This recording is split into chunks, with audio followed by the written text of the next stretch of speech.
बिहार में 12वीं की बोर्ड की परीक्षा में हुए भारी हंगामे की तरह ही 10वीं की बोर्ड परीक्षा के शुरू होते ही कई जिलों में बवाल हो गया। परीक्षा केंद्रों के बाहर एंट्री को लेकर भारी हंगामा हुआ। अलग अलग परीक्षा केंद्रों पर देरी से पहुंचने की वजह से कई परीक्षार्थियों को बाहर ही रोक दिया गया। इस वजह से उनके परिवार वाले भड़क गए और इसी तरह का मामला सिवान के एक परीक्षा केंद्र से भी सामने आया। वहां कुछ छात्राएं देरी से पहुंची तो उन्हें अंदर जाने की इजाजत नहीं दी गई। इस पर उनके परिवार वालों के साथ साथ वहां मौजूद लोगों ने भी सुरक्षा कर्मियों पर दबाव बनाना शुरू कर दिया।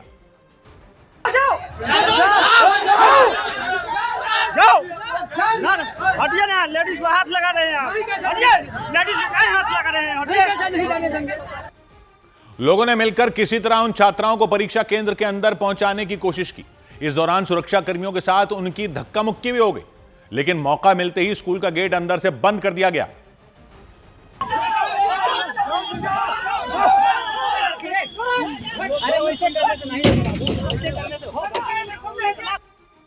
इसके बाद छात्राएं बाहर ही रह गईं। ये देखकर लोगों का गुस्सा 7वें आसमान पर पहुंच गया।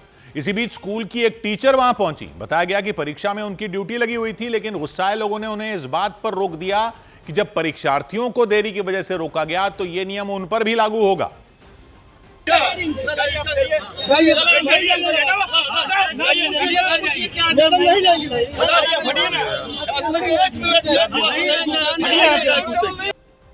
इसके बाद वो टीचर परीक्षा केंद्र से लौट गईं। साथ ही उन छात्राओं को भी मायूस होकर वहां से लौटना पड़ा। परीक्षा न दे पाने की वजह से वो वहीं पर रोने लग गईं। उनके परिवार वाले उन्हें चुप कराते नजर आए। और बिहार के मुजफ्फरपुर में भी इसी तरह कई परीक्षार्थी देर से पहुंचने की वजह से 10वीं की परीक्षा के पहले दिन पेपर नहीं दे पाए। लेकिन वहां के एक परीक्षा केंद्र पर जब देर से पहुंचने वाले 2 परीक्षार्थियों को बाहर रोक दिया गया तो उन्होंने पीछे के एक गेट से चोरी छिपे एंट्री ले ली। वो कुछ लोगों की मदद से गेट को फांद कर परीक्षा केंद्र के अंदर दाखिल हो गए। जा जा जा जा जा जा जल्दी भागो भागो भागो। जा जा, कोई हाथ पकड़ लेना, जा जोर के। टाइम ऑफ हो गया क्या? बताया गया कि वो दोनों जैम की वजह से वहां देर से पहुंचे थे, जबकि परीक्षा केंद्र के मेन गेट पर कुछ दूसरे परीक्षार्थी उसी तरह खड़े रह गए।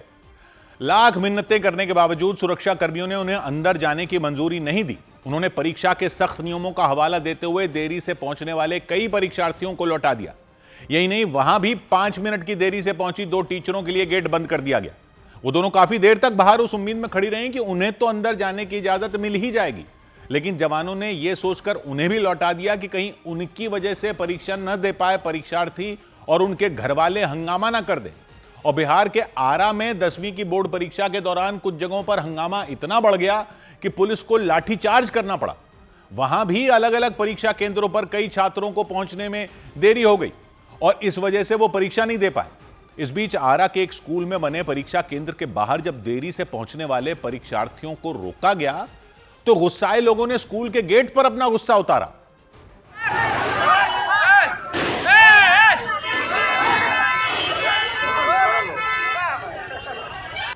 उन्होंने गेट पर लात मारने के अलावा बाहर नारे लगाने शुरू कर दिए। हालात बिगड़ने पर अंदर बैठी पुलिस बाहर आई और उसने लाठीचार्ज करते हुए बवाल कर रहे लोगों को परीक्षा केंद्र से बाहर खदेड़ दिया।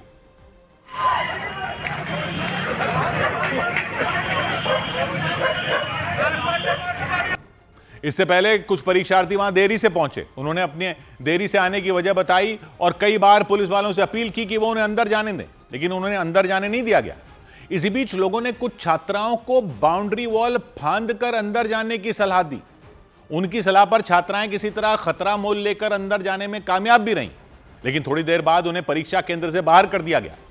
देरी से पहुंचने वाले सभी परीक्षार्थियों को भारी खमियाजा भुगतना पड़ा। वो पहले ही दिन परीक्षा में शामिल नहीं हो पाए और बिहार के कुछ जगहों पर कई परीक्षार्थी ऐसे भी थे जो गेट बंद होने के वक्त दौड़ते हुए परीक्षा केंद्र पर पहुंचे। पेपर छूटने के डर से उन्होंने परीक्षा केंद्र के काफी दूर से दौड़ लगा दी और ताकि किसी तरह वो परीक्षा केंद्र के अंदर जा सकें और परीक्षा में बैठ सकें। बिहार के नवादा के एक स्कूल में इसी तरह आखिरी वक्त में कुछ परीक्षार्थियों ने बहुत दूर से ही दौड़ लगा दी।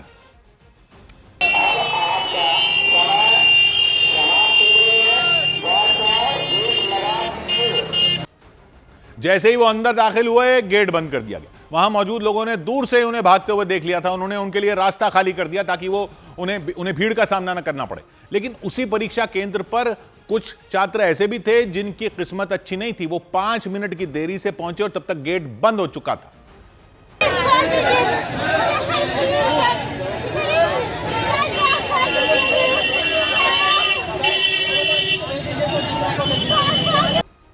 वो एडमिट कार्ड लिए बाहर काफी देर तक अपील करती रहीं, लेकिन गेट नहीं खुला। इसी तरह की तस्वीरें कई दूसरे परीक्षा केंद्रों से भी सामने आई। वहां भी परीक्षा केंद्र पर देरी से पहुंचना छात्रों के लिए भारी पड़ गया और सासाराम के एक परीक्षा केंद्र का गेट बंद होते ही वहां कुछ छात्राएं पहुंच गई। उन्होंने गेट खुलवाने के लिए उसे जोर जोर से पीटना शुरू कर दिया।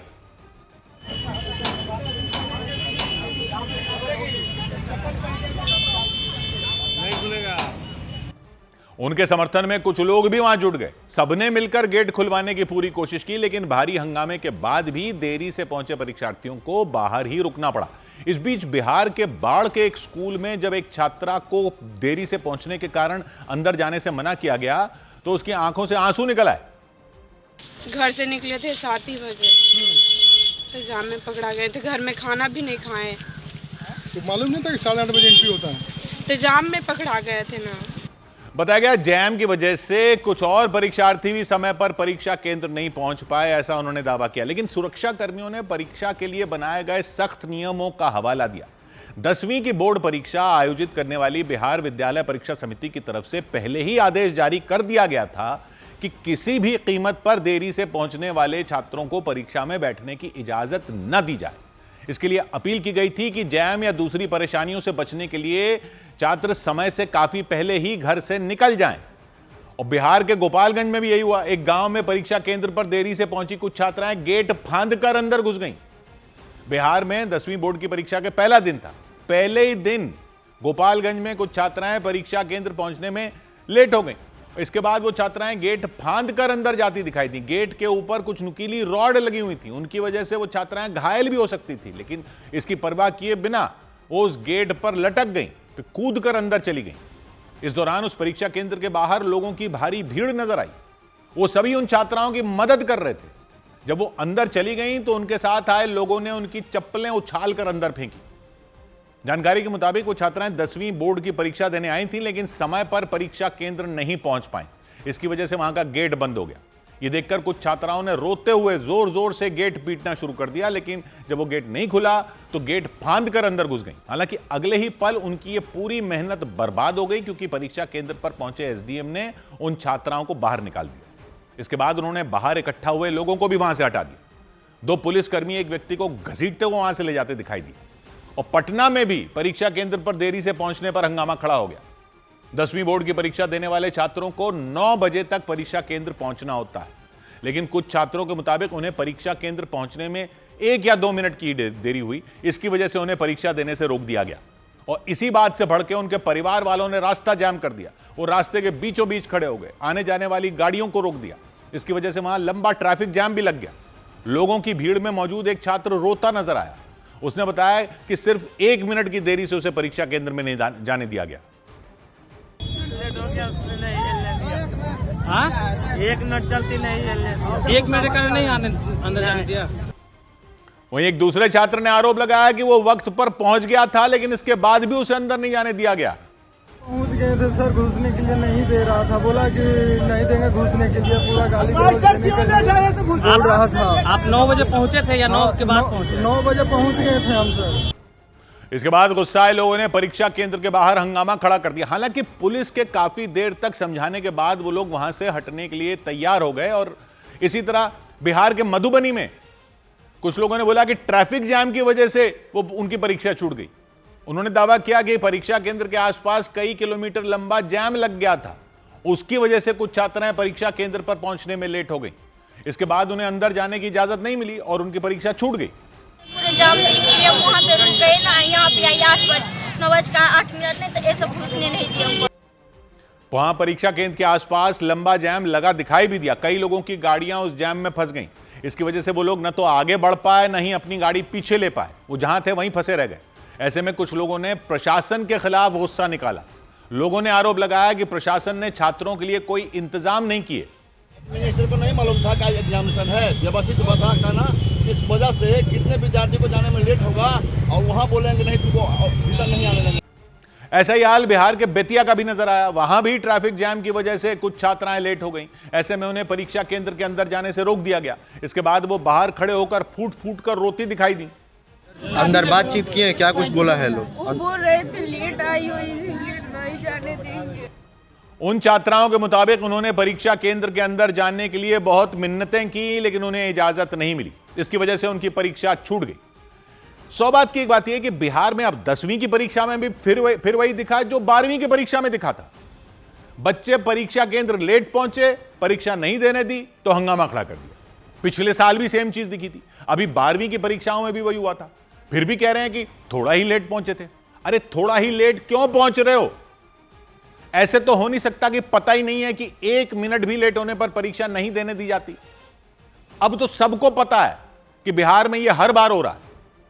गोपालगंज में लड़कियां गेट फांद कर अंदर जा रही हैं। मधुबनी में कह रहे हैं ट्रैफिक जैम हो गया। सिवान में परिवार वाले भड़क रहे हैं। किस बात पर भड़क रहे हो? कि परीक्षा में टाइम का पालन किया गया, इस बात पर भड़क रहे हैं। आपकी जिम्मेदारी कैसे नहीं है कि परीक्षा में टाइम पर पहुंचो? आपको कैसे नहीं पता कि नहीं देने देंगे परीक्षा अगर 1 मिनट भी लेट हुए तो? हर बार तो यह हो रहा है, जो टाइम पर आ रहे हैं वो छात्र बेवकूफ हैं क्या? अंदर पेपर खुलने के बाद आज के टाइम में कितनी देर लगती है पेपर की फोटो बाहर भेजने में? नकल नहीं हो सकती क्या ऐसे? तो अगर उस सबको रोकने के लिए परीक्षा केंद्र का गेट 9 बजे बंद करने का या जितने भी बजे बंद करने का नियम बनाया गया तो ठीक तो किया है। 9 बजे बोला तो 8:30 बजे पहुंच जाओ ना। परीक्षा है, बोर्ड का पेपर है, चांस क्यों ले रहे हो? और 1-2 छात्र लेट नहीं हो रहे हैं, 1-2 जगह लेट नहीं हो रहे हैं, हर जगह लेट हो रहे हैं, कई जगह लेट हो रहे हैं, कई छात्र लेट हो रहे हैं। तो ये क्या लगा रखा है? ऊपर से हंगामा कर रहे हैं कि जाने क्यों नहीं दे रहे। हर बार का ये लगा रखा है। इनके चक्कर में जो असल में मेहनत से पेपर देने जाते हैं वो अलग डिस्टर्ब हो रहे होंगे। भाई नियम तो नियम है और बहुत अच्छा है कि नियम का पालन हो रहा है। 100 बात की एक बात। उधर छत्तीसगढ़ के सुकमा में 22 नक्सलियों ने सरेंडर कर दिया। छत्तीसगढ़ के सुकमा में 22 नक्सलियों ने पुलिस के सामने आत्मसमर्पण कर दिया। बताया गया कि वो नक्सली आंध्र प्रदेश और छत्तीसगढ़ के अलग अलग इलाकों में सक्रिय थे। हमारी जो पूना मार्ग आत्मसमर्पण पुनर्वास की नीति है उससे प्रभावित होकर इन क्षेत्रों से ये समर्पण हुए हैं। उत्तर प्रदेश के मिर्जापुर में 8,000 रुपए महीने कमाने वाले मजदूर को इनकम टैक्स विभाग ने 17 करोड़ का नोटिस भेज दिया। पुलिस की जांच में पता चला कि जिस कंपनी में वो काम करते हैं उसके मालिक ने उनके बैंक अकाउंट और पैन कार्ड से करोड़ों का लेन देन किया था। अब साहब जब खुलवाए दें तो हमारे पासबुक, पैन कार्ड और सब चेक बुक सब वहाँ रख लिए, कुछ भी नहीं देना। उत्तर प्रदेश के बरेली में एक गहरे गड्ढे में गिरने से 3 साल की एक बच्ची की जान चली गई। मीरगंज इलाके में हुई इस घटना के बाद उस बच्ची के परिवार ने सिमरिया गांव के प्रधान पर गंभीर आरोप लगाए। बताया गया कि गांव के प्रधान ने कुछ समय पहले वहां वो गड्ढा खुदवाया था जिसमें गिरने की वजह से उस बच्ची की मौत हो गई। इधर दिल्ली के द्वारका इलाके में कुछ रोज पहले जिस नाबालिग लड़के ने अपनी कार से एक युवक को कुचल दिया था, उसे जमानत मिलने के बाद मरने वाले युवक की मां ने इंसाफ की गुहार लगाई। उन्होंने न्याय की मांग करते हुए सोशल मीडिया पर रोते हुए वीडियो भी डाला। इसी महीने की 3 तारीख को द्वारका के लाल बहादुर शास्त्री कॉलेज के पास एक तेज रफ्तार कार ने बाइक पर जा रहे 23 साल के साहिल नाम के युवक को कुचल दिया था और उस भयानक हादसे में उसकी जान चली गई। पुलिस एफआईआर के मुताबिक कार नाबालिग लड़का चला रहा था, मतलब उसके पास कार चलाने का लाइसेंस भी नहीं था। लेकिन हादसे के 7 दिन बाद 10 फरवरी को कार चलाने वाले उस नाबालिग लड़के को जमानत मिल गई। इसके बाद हादसे में जान गंवाने वाले साहिल की मां इना माकन ने सोशल मीडिया पर एक वीडियो डालकर इंसाफ की गुहार लगाई। वीडियो में वो रोते हुए अपने बेटे के लिए न्याय की मांग करती नजर आई। मैंने अपने बच्चे को 23 साल से एज ए सिंगल मदर पाला है और एक रईसजादे की स्कॉर्पियो जो कि स्पीड की रील और स्टंट मारने के लिए अपने घर से गाड़ी लेके निकले थे अनलाइसेंस्ड। उस लड़के को गाड़ी चलानी भी नहीं आती। He was unlicensed driver. उसने 3 फरवरी को मेरे मासूम बच्चे को अपनी गाड़ी से ऑन द स्पॉट उड़ा दिया। मेरे बच्चे को उड़ा दिया उसने। I am a helpless mother alone. I request all media and people of Dwarka to come forward to help me, please. I request, I beg as a mother, please save your children. Please save your children and help me also. Please come forward. उन्होंने हादसे से ठीक पहले का एक video भी social media पर share किया। उसमें वो कार तेजी से सड़क पर दौड़ती नजर आई। हादसे के वक्त उस नाबालिग लड़के के साथ उसकी बहन भी बगल वाली सीट पर बैठी थी, ऐसा बताया गया। और साहिल की मां ने दावा किया कि उस रोज वो नाबालिग अपनी बहन के साथ सोशल मीडिया के लिए वीडियो बनाने के लिए कार घर से लेकर निकला था। पैसेंजर सीट पर इसकी बहन थी। ये लोग अपने घर से फन रील्स बनाने के लिए निकले थे, स्पीड वाली रील्स ही बनाए। इन्होंने वो जो रील बनाई है उसमें क्लियरली इनकी स्पीड दिखाई दे रही है। उनके मुताबिक हादसे के वक्त नाबालिग लड़के की बहन मोबाइल फोन से वीडियो बना रही थी और घटना 3 फरवरी को दोपहर करीब 12 बजे द्वारका इलाके में लाल बहादुर शास्त्री कॉलेज के पास हुई थी। हादसे में जान गंवाने वाले साहिल की मां के मुताबिक उस रोज दोनों भाई बहन वीडियो बनाने के लिए ही कार लेकर घर से निकले थे। नाबालिग लड़का कार चला रहा था। कार की स्पीड बहुत ज्यादा तेज थी। उसी दौरान सड़क पर सामने से एक बस आ गई। दावा किया गया कि साहिल अपनी बाइक से उस बस के ठीक पीछे चल रहा था, तभी उसने बस को ओवरटेक करने की कोशिश की और उसी दौरान उस नाबालिग लड़के ने अपनी कार से साहिल की बाइक को उड़ा दिया था। इसकी भी स्पीड बहुत ज्यादा थी और वो बस बहुत धीरे चल रही थी, तो मेरा बेटा बस के पीछे था। उसने सिर्फ देखने के लिए कि साइड है कि नहीं, उस थोड़ा सा इधर आया, इतनी देर में इन्होंने उड़ा दिया उसको। आरोप लगाया गया कि बाइक को टक्कर मारने के बाद भी उस नाबालिग लड़के ने अपनी कार नहीं रोकी और उसने वहां से भागने की कोशिश की। इसी चक्कर में उसकी कार सड़क के किनारे खड़ी एक टैक्सी से भिड़ गई थी। तो यहाँ पर आप देखिए जो निशान है, क्योंकि टक्कर इतनी जबरदस्त थी, न सिर्फ साहिल को टक्कर लगी बल्कि यहीं पर एक टैक्सी खड़ी थी। टैक्सी चालक भी इस मामले में गंभीर रूप से जख्मी है। इस भयानक हादसे के बाद सड़क पर कोहराम मच गया था। तुरंत मदद के लिए आसपास के लोग वहां पहुंच गए थे और हादसे की जानकारी मिलने के बाद फौरन पुलिस की एक टीम भी वहां पहुंच गई थी। लेकिन हादसे की खबर मिलने के बाद साहिल की मां की तो पूरी दुनिया ही उजड़ गई, क्योंकि उस हादसे में उनके बेटे की मौत हो गई। साहिल की मां के मुताबिक हादसे का पता चलने के बाद वो करीब 1:30 बजे घटना वाली जगह पहुंची थी। उन्होंने दावा किया कि उस दौरान भी उनके बेटे का शव सड़क पर ही पड़ा था। उन्होंने सवाल उठाया कि हादसे के बाद पुलिस उनके बच्चे को तुरंत अस्पताल लेकर क्यों नहीं गई। 1:30 1:35 में पहुंची हूँ मैं, मेरा बच्चा रोड पे पड़ा था। कोई मदद नहीं मिली, आप ये कह रहे हैं? एम्बुलेंस खड़ी हुई थी, पुलिस वाले खड़े हुए थे, पब्लिक खड़ी थी, पर बच्चे को हॉस्पिटल नहीं लेके गया कोई भी। पुलिस एफआईआर के मुताबिक कार 17 साल का एक लड़का चला रहा था, लेकिन साहिल की मां ने कार चला रहे लड़के के नाबालिग होने पर भी सवाल उठाए। उन्होंने दावा किया कि हादसे वाले दिन उसकी उम्र 19 साल बताई गई थी। उस दिन जो एफआईआर हुई है उसके हिसाब से उस दिन बताया गया एफआईआर में कि ये 19 साल का है, तो ये 18 साल से ऊपर का है एज पर एफआईआर, उस दिन की एफआईआर। बाद में इसको जुवेनाइल बताया गया। जबकि पुलिस की तरफ से इस बात का दावा किया गया कि जो लड़का कार चला रहा था वो नाबालिग है और उसी वजह से उसे जुवेनाइल जस्टिस बोर्ड के सामने पेश किया गया था। जो एक्यूज्ड है उसके एज वेरिफिकेशन से पता चलता है कि जुवेनाइल है वो बच्चा। इमीडिएटली उसको जेजेबी जुवेनाइल जस्टिस बोर्ड के सामने प्रोड्यूस किया जाता। लेकिन इस हादसे के बाद 10 फरवरी को उस नाबालिग लड़के को बोर्ड परीक्षा की वजह से जमानत मिल गई थी और कार चला रहे उस नाबालिग को जमानत मिलने के बाद साहिल की मां बुरी तरह भड़क गई। मैं नहीं सुनना चाहती, मेरे को हर जगह से एक ही बात सुनने को मिल रही है कि बेलेबल ऑफेंस है मैम, बेल तो हो ही जाएगी, एक्सीडेंट केस में बेल हो जाती है। क्यों हो जाती है? बताओ, आप किसी को मार दो और आपको पता है कि मेरी बेल हो जाएगी। हादसे में जिस लड़के की जान गई उसके दोस्त ने भी दावा किया कि वो नाबालिग लड़का गलत लेन में कार चला रहा था, उसकी वजह से इतना बड़ा हादसा हुआ।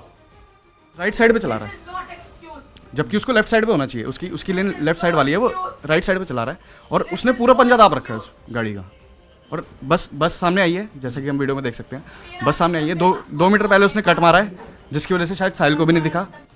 यही बात उस टैक्सी ड्राइवर ने भी दोहराई जो इस हादसे में घायल हो गए थे। उन्होंने दावा किया कि उनकी कार सड़क के किनारे खड़ी थी, तभी वो नाबालिग की कार ने पहले बाइक को टक्कर मारी, फिर उनकी कार से भिड़ गई थी। टैक्सी ड्राइवर के मुताबिक कार के आगे बाइक फंसी हुई थी और वो कार उसे सड़क पर तेजी से घसीटते हुए उनकी कार की तरफ बढ़ रही थी। इससे पहले कि वो कार से उतर पाते, वो कार बाइक के साथ उनकी कार से भिड़ गई थी। टक्कर इतनी जबरदस्त थी कि उनकी कार आगे खड़ी बस से टकरा गई थी। शीशे में देखा तो एक स्कॉर्पियो, उसके नीचे बाइक फंसी हुई थी। अच्छा। और वो काफ़ी तेज़ थी, तो जैसे ही मैं उतरने की सोच रहा था तो मतलब 2-3 सेकंड भी नहीं लगे होंगे, मेरी गाड़ी के अंदर आके लगी वो। टैक्सी ड्राइवर ने दावा किया कि कार की स्पीड बहुत ज्यादा थी और उसी वजह से वहां हादसा हुआ था और उस भयानक हादसे में 23 साल के साहिल की मौत हो गई। साहिल की मां के मुताबिक उनका बेटा कुछ ही दिनों में विदेश जाने वाला था। उसके जाने की सारी तैयारियां हो चुकी थी, लेकिन उन्हें इस बात का जरा भी अंदाजा नहीं था, जाहिर सी बात है कि उनके बेटे की हादसे में जान चली जाएगी। उन्हें यकीन ही नहीं हो रहा कि कुछ दिन पहले तक उनका बेटा उनके पास था, जो अब इस दुनिया से जा चुका है। उनकी आंखों से आंसू थमने का नाम नहीं ले रहे। न्यूज़ 18 से बातचीत के दौरान उन्होंने बताया कि उनका बेटा कुछ ही दिनों में विदेश जाने वाला था। उसके जाने की सारी तैयारियां हो चुकी थीं, लेकिन उससे पहले ही हादसे में उसकी जान चली गई। न्यूज़ 18 से बातचीत के दौरान उन्होंने बताया कि वो तब तक चुप नहीं बैठेंगी जब तक उनके बेटे को इंसाफ नहीं मिल जाता।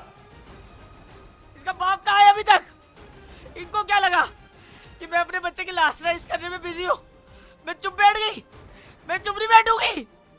इसके घर से खींच के निकालो। इसके बाप को कहाँ है वो जिसने अपना राक्षस बेटा छोड़ रखा है? ऐसे राक्षस छोड़ रखे दूसरों के बच्चों को उड़ाने के लिए। उन्होंने उन लोगों पर भी सवाल उठाए जो अपने नाबालिग बच्चों को सड़क पर गाड़ी चलाने की खुली आजादी दे देते हैं। गाड़ी देने से पहले माँ बाप को भी 10 बार ख्याल आए कि हम क्या कर रहे हैं।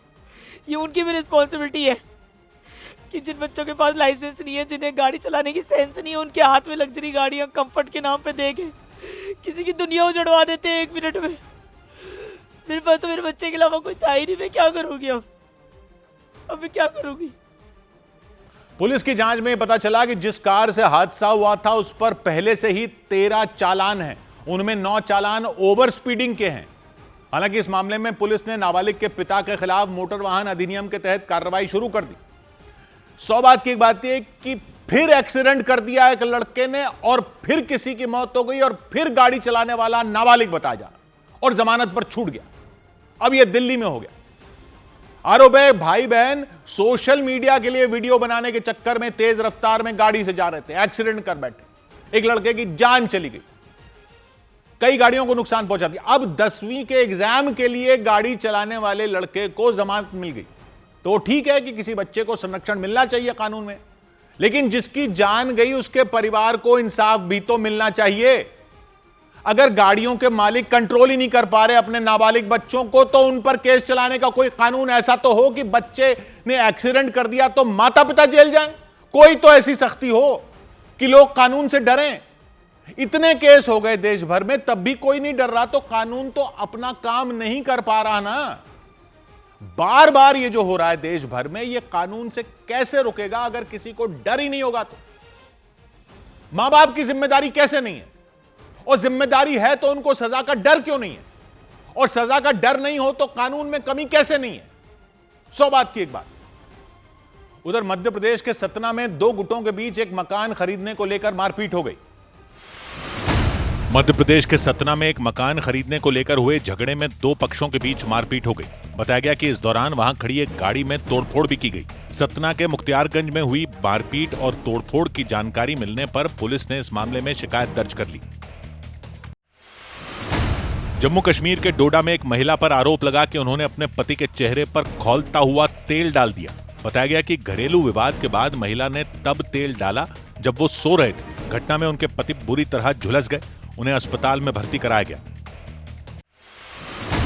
मध्य प्रदेश के उज्जैन में कोचिंग सेंटर के मालिक पर लाठियों से हमला कर दिया गया। पुलिस के मुताबिक 2 लोग उनसे अवैध वसूली करने आए थे। इसका विरोध करने पर उन लोगों ने उनकी पिटाई कर दी। आरोप लगा कि बीच बचाव करने आई उनकी पत्नी से भी धक्का मुक्की की गई। उधर दिल्ली के नजदीक यूपी के गाजियाबाद में एक मजार को अवैध बताकर उसे तोड़ने का वीडियो सोशल मीडिया पर सामने आया तो पुलिस ने कार्रवाई शुरू कर दी। पुलिस ने बताया कि तोड़फोड़ का वो वीडियो 2 महीने पुराना है और आशंका जताई गई कि उसे तनाव फैलाने के इरादे से सोशल मीडिया पर डाल दिया गया, क्योंकि उस वीडियो में दिखा कि कुछ लोगों ने हथौड़ों की मदद से सड़क के किनारे बनी उस मजार को तोड़ डाला। वो लोग बजरंग दल से जुड़े बताए गए। वो मजार पर ताबड़तोड़ हथौड़े चलाते नजर आए। कुछ ही देर में उन्होंने उस मजार को मलबे के ढेर में तब्दील कर दिया था। तोड़फोड़ करने वालों में शामिल एक आरोपी ने बताया कि उस मजार को अवैध तरीके से कब्जा करके बनाया गया था। पूरा हिंदुओं का इलाका है गाजियाबाद का, और यहाँ पे बीच में रोड पे ये मजार बना रखी है। ये हिंदुओं के क्षेत्र में इस तरह का मजार का कोई काम नहीं है और हम इस तरह से गाजियाबाद जिले के अंदर बिल्कुल बर्दाश्त नहीं करेंगे। मजार को तहस नहस करने के बाद उसके मलबे को भी रिक्शे पर लाद कर वहां से हटा दिया गया था। जहां मजार थी वो जगह बिल्कुल सपाट नजर आई। इस तोड़फोड़ के बाद आरोपियों ने नारे भी लगाए थे, जय करो वीर बजरंगी, जय जय श्री राम। मजार को अवैध बताकर उसे तोड़े जाने का वीडियो सामने आते ही पुलिस भी एक्शन में आ गई। पुलिस जांच में पता चला कि वो वीडियो 2 महीने पुराना है और जिस मजार को तोड़ा गया था वो गाजियाबाद के नवयुग बाजार में बनाई गई थी। पुलिस द्वारा तत्काल संज्ञान लेते हुए संगत धाराओं में अभियोग पंजीकृत किया गया है तथा आरोपियों को हिरासत में ले लिया गया है। इस जांच में भी पाया गया कि यह वीडियो लगभग 2 महीना पुराना है। पुलिस को शक है 2 महीने पुराने इस वीडियो को जानबूझकर सोशल मीडिया पर अब डाला गया ताकि इलाके में तनाव फैलाया जा सके। हालांकि हालात बिगड़ने से पहले ही पुलिस ने कई आरोपियों को पकड़ लिया और इस सब के बीच हिंदू रक्षा दल नाम के संगठन के लोगों ने गाजियाबाद की ही एक और मजार को तोड़ने की चेतावनी दे डाली। उन्होंने दावा किया उस मजार को अवैध तरीके से सरकारी जमीन पर बनाया गया, जबकि मजार की देखरेख करने वालों लोगों ने दावा किया कि वो कई दशकों पुरानी है। लेकिन हिंदू रक्षा दल के कार्यकर्ता ये मानने के लिए तैयार नहीं दिखे। उन्होंने आरोप लगाया कि गाजियाबाद में हिंडन नदी के पुल के नीचे मौजूद उस मजार को अवैध कब्जा करके बनाया गया। ये सरकारी जमीन जो कब्जाई जा रही है, मजारों के नाम पे इन्होंने धंधा खोल रखा है। आतंकवादी जैसे ठिकाने बना दिए जाते हैं। ये हिंडन क्षेत्र में हिंडन पुल के नीचे जिस तरीके की मजार बनाई गई है, जो कि बताया जा रहा है कि अंग्रेजों के जमाने की है। 5 साल पहले पुल बना है तो अंग्रेजों के जमाने से कहां से होगी है। जिस मजार को लेकर बवाल भड़का वो पुल के आखिरी छोर पर नदी के किनारे पर नजर आई। हिंडन नदी के ठीक ऊपर बने पुल के नीचे ये मजार आपको यहाँ पर दिखाई देगी न्यूज़ 18 इंडिया के कैमरे पर। इसी मजार को लेकर इस वक्त विवाद छिड़ा हुआ है क्योंकि हिंडन नदी जो ये बह रही है इसके ठीक ऊपर जो नया फ्लाईओवर बन रहा है, इस फ्लाईओवर को बने हुए लगभग 2 से 2.5 साल हो गए हैं। मजार को तोड़ने की धमकी मिलने के बाद से ही वहां पुलिस के 2 जवानों की तैनाती कर दी गई ताकि कोई बखेड़ा ना खड़ा हो पाए। लेकिन इसके बाद भी हिंदू रक्षा दल नाम के संगठनों के 12 से 15 कार्यकर्ता वहां भगवा झंडे लेकर पहुंच गए। उन्होंने प्रशासन से मांग कर दी कि उस मजार को फौरन हटाया जाए। कि हम सभी से हाथ जोड़कर प्रशासन से भी और जिला महापौर जी से, योगी आदित्यनाथ जी से हम ये कहना चाह रहे हैं, या तो जितनी भी मजारें सरकारी अवैध इन्होंने कब्जा रखी हैं ऐसी मजारों को तोड़ने का काम करें, नहीं तो हिंदू रक्षा दल इनको तोड़ने का काम करेगा। उस मजार के दरवाजे पर ताला लटका नजर आया, लेकिन कुछ लोग वहां बाहर से ही दुआ मांगते भी नजर आए। मजार पर दुआ मांगने आए एक बुजुर्ग ने बताया कि उसे अंग्रेजों के शासनकाल के दौरान बनाया गया था। सड़क कब बनी इसके ऊपर? ये सड़क अभी बनी है, 1.5 साल हो गया। पुल सड़क बन कैसे गई, क्योंकि इसको नीचे ढांचा कैसे फिट होता है सड़क बनाने का? सड़क बनाई इन्होंने, ये तोड़ दिया था नीचे का सारा पुल। हाँ। पुल तोड़ने के बाद पीर बाबा को ढक दिया था इन्होंने लोहे की चद्दर से। अच्छा। फिर ये पुल बना, फिर वो पीर बाबा की कमरा बना के गए पुल वाले। यानी बुजुर्ग के मुताबिक उस मजार के लिए कमरा पुल बनाने वाली कंपनी की तरफ से ही बनवाया गया था, लेकिन हिंदू रक्षा दल के लोगों ने मजार को अवैध बताया और धमकी दी कि अगर उसे प्रशासन ने नहीं हटाया तो वो जबरदस्ती उसे हटा देंगे। सौभाग्य की बात यह कि ये मजारें तोड़ने की धमकी देने वाले वीडियो बना बनाकर चुनौती क्या पुलिस को दे रहे हैं? अगर कोई मजार अवैध है तो पुलिस से शिकायत क्यों नहीं करते, प्रशासन से शिकायत क्यों नहीं करते? ऐसा तो है नहीं कि प्रशासन ऐसी शिकायतें सुन नहीं रहा होगा, वो भी उत्तर प्रदेश में। तो फिर खुले में वीडियो बनाकर ये सब कैसे करने दिया जा रहा है? कोई छोटी सी चिंगारी आग में बदल गई तो किसी की जिम्मेदारी नहीं होगी क्या? ये नेतागिरी चमकाने का शॉर्टकट थोड़ी हो सकता है, और हो सकता है तो करने कैसे दिया जा सकता है? ये तो अनाउंस करके अपनी शक्ल वीडियो में दिखाकर ही कर रहे हैं। इनको पुलिस का डर क्यों नहीं है, बुलडोजर का डर क्यों नहीं है? कुछ अवैध है तो जगह जगह प्रशासन देख तो रहा है, गिरा भी रहा है, बुलडोजर भी चला रहा है, लेकिन वो प्रशासन करेगा ना। ये लोग प्रशासन हो गए हैं क्या? 100 बात की एक बात। इधर महाराष्ट्र के पूर्व डिप्टी सीएम अजीत पवार की मौत के मामले की सीबीआई जांच की मांग कर दी गई। महाराष्ट्र के पूर्व डिप्टी सीएम अजीत पवार की विमान हादसे में मौत के मामले की सीबीआई से जांच कराने की मांग की गई। अजीत पवार की पत्नी और महाराष्ट्र की डिप्टी सीएम सुनेत्रा पवार ने सीएम देवेंद्र फडणवीस से मिलकर सीबीआई जांच की मांग की।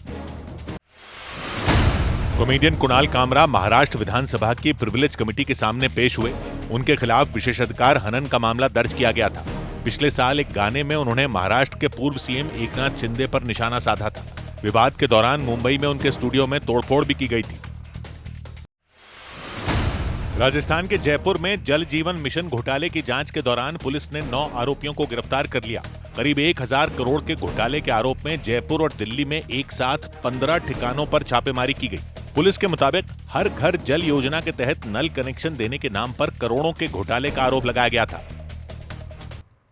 उधर हरियाणा के नूंह में एक गांव की पंचायत में पंचों ने गो हत्या, गो तस्करी करने और यहां तक कि गोमांस खाने पर पूरी तरह प्रतिबंध लगाने का फैसला लिया। मुस्लिम समुदाय के लोगों की तरफ से बुलाई गई इस पंचायत में सभी धर्मों और जातियों के लोग शामिल हुए।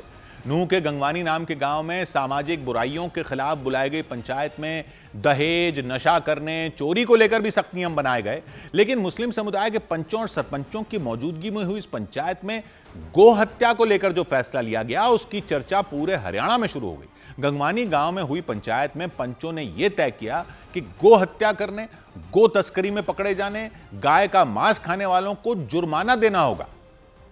जो है ये गो तस्करी है। गो तस्करी से हमारा जो है सारी मेवात बदनाम हो रही है और हमने ये भी प्रावधान किया है कि जो गो करते हैं, जो गो का मांस खाते हैं, उस पर 51,000 रुपये दंड लिया जाएगा। पुलिस आंकड़ों के मुताबिक हरियाणा गोवंश संरक्षण अधिनियम के तहत नूंह जिले में औसतन गोहत्या के 15 मामले हर महीने दर्ज किए जाते रहे। ये संख्या हरियाणा के दूसरे जिलों के मुकाबले काफी ज्यादा है। गंगवानी की पंचायत में शामिल लोगों ने वहां तय किए गए नियमों को आसपास के गांवों में भी लागू करने का ऐलान किया। हमारी कोशिश ये रहेगी कि हमारा चौधर का गांव है तो हम बाकी हमारे जो 8 गांव जो और बाकी जो है उनमें भी हम जाएंगे और इसी बात को लेकर के वहाँ पे इसकी मुहिम चलाएंगे और इसी बात को वहाँ लागू करने की कोशिश करेंगे।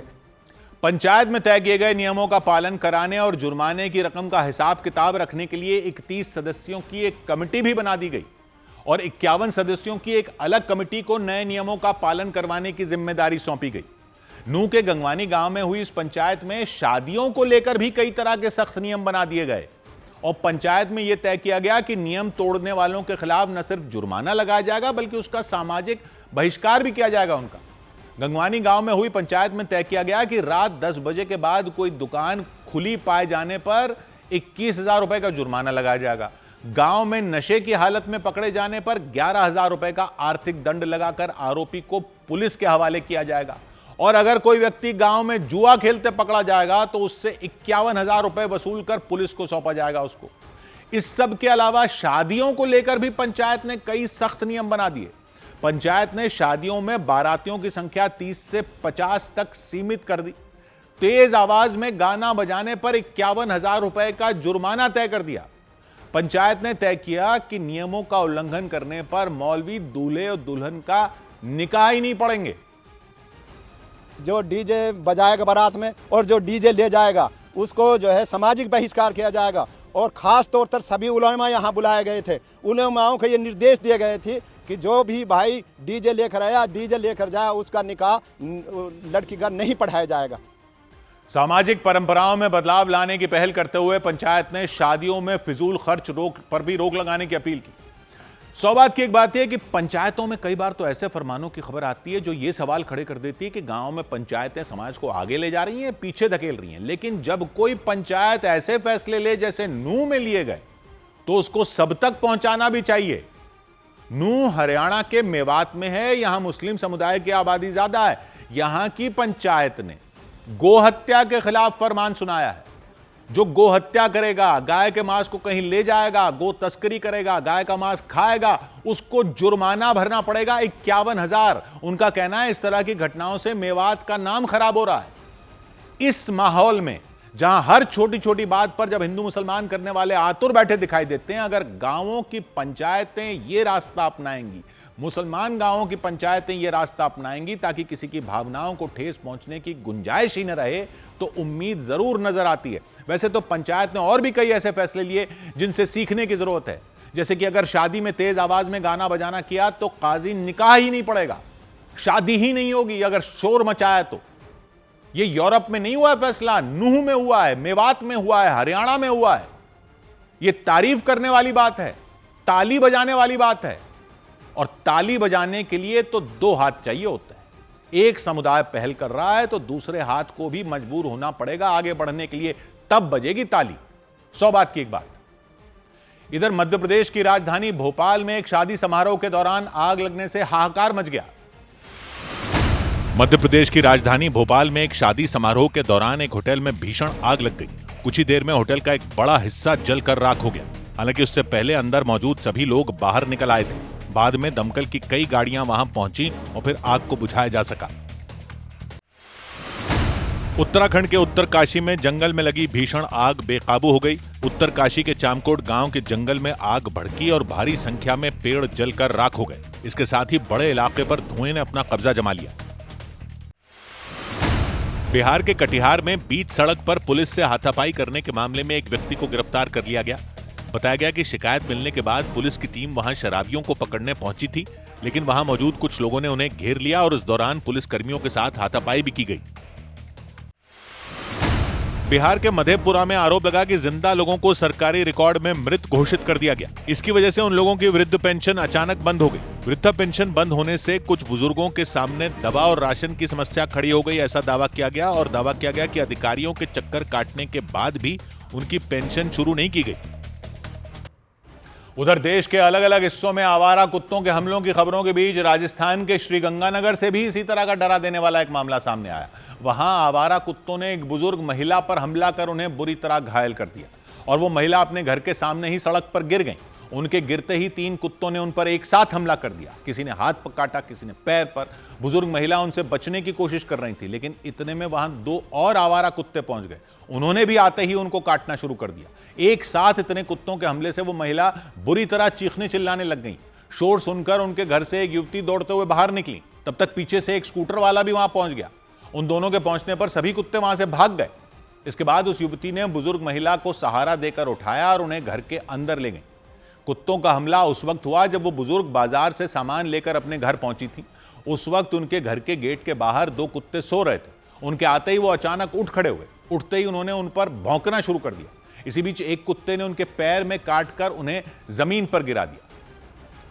उधर दिल्ली हाई कोर्ट से मिली जमानत के बाद राजपाल यादव जेल से रिहा हो गए। एक रोज पहले दिल्ली हाई कोर्ट में उनकी जमानत याचिका पर सुनवाई हुई। कोर्ट ने उनके सामने मुरली प्रोजेक्ट्स नाम की कंपनी के खाते में 1.5 करोड़ रुपए जमा करने की शर्त रखी थी। मुरली प्रोजेक्ट्स वही कंपनी है जिसने राजपाल यादव को साल 2010 में 5 करोड़ रुपए उनसे लिए थे। कोर्ट की शर्त मानते हुए राजपाल यादव ने 1.5 करोड़ रुपए जमा करवा दिए और उन्हें कोर्ट से जमानत मिल गई। 12 दिन दिल्ली की तिहाड़ जेल में बिताने के बाद राजपाल यादव आखिरकार बाहर आ गए। इस दौरान उन्होंने समर्थन के लिए लोगों को धन्यवाद दिया। 30 साल हो जाएंगे 27 में मुंबई में बॉलीवुड में। पूरे देश का दुनिया का बच्चा मेरे साथ रहा, तभी तो मैं 250 फिल्में कर पाया। का बच्चा बूढ़ा नौजवान मेरे कलेजे का टुकड़ा है, मेरे साथ था और साथ है। दिल्ली हाईकोर्ट में हुई सुनवाई के दौरान कोर्ट ने साफ कर दिया कि राजपाल यादव को अपना पासपोर्ट जमा करवाना होगा। वो बिना इजाजत देश के बाहर नहीं जा सकते। इसके अलावा उन्हें चेक बाउंस के मामले में जांच में पूरा सहयोग करना होगा। राजपाल यादव ने 5 फरवरी को 9 करोड़ रुपए के चेक बाउंस मामले में सरेंडर किया था। उन्होंने मुरली प्रोजेक्ट्स नाम की कंपनी से साल 2010 में 5 करोड़ रुपए लिए थे, लेकिन उन्होंने वक्त पर पैसे नहीं चुकाए और ब्याज के साथ 5 करोड़ की रकम बढ़कर 9 करोड़ हो गई। इसके बाद राजपाल यादव ने कोर्ट में यह कहते हुए सरेंडर कर दिया था कि उनके पास चुकाने के लिए इतनी बड़ी रकम नहीं है। इसके बाद कई बड़ी हस्तियों ने उनकी आर्थिक मदद की। इस दौरान राजपाल यादव के वकील ने उनकी भतीजी की शादी का हवाला देते हुए कोर्ट में जमानत याचिका दायर की थी। इस पर सुनवाई हुई और आखिरकार राजपाल यादव को 18 मार्च तक के लिए जमानत मिल गई और वो जेल से रिहा हो गए। इधर यूपी के महोबा में जल जीवन मिशन के तहत कुछ ही महीने पहले बनी पानी की टंकी की मरम्मत का काम शुरू हो गया। पानी की उस टंकी के बीच से फटने की शिकायत की गई थी। मामला महोबा के नगाराडांग गांव में का रहा, जहां वो टंकी जल जीवन मिशन योजना के तहत बनाई गई थी। लेकिन गांव की प्रधान के पति अवधेश राजपूत ने एक वीडियो बनाकर टंकी से पानी बहता हुआ दिखाया था और उनके उसी वीडियो के बाद उस पर हंगामा मच गया था। आरोप लगाए गए थे कि इस टंकी को बनाने में भ्रष्टाचार किया गया, जिसकी वजह से टंकी बीच से फट गई, जिसकी वजह से पानी किसी झरने की तरह बहता हुआ दिखाई दिया था।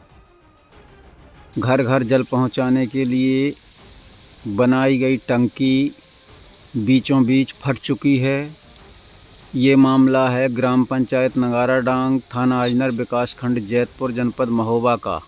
इसमें ठेकेदार की घोर लापरवाही है।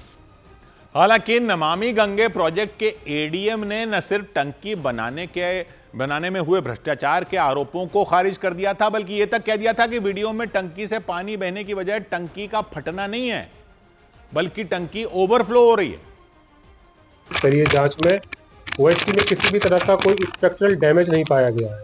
वीडियो को देखने से भी प्रथम दृष्टया ये प्रतीत हो रहा है कि ये संभवतः ओवरफ्लो के कारण जो है ये पानी बह रहा है। लेकिन प्रकरण की जांच के लिए जिलाधिकारी महोदय के द्वारा एक समिति भी गठित की गई है जो इसकी जांच करेगी। यदि कोई सीपेज वगैरह पाया जाता है तो उसको तत्काल दुरुस्त भी कराया जाएगा। हालांकि हंगामा मचने के बाद गांव में टंकी की मरम्मत का काम शुरू कर दिया गया।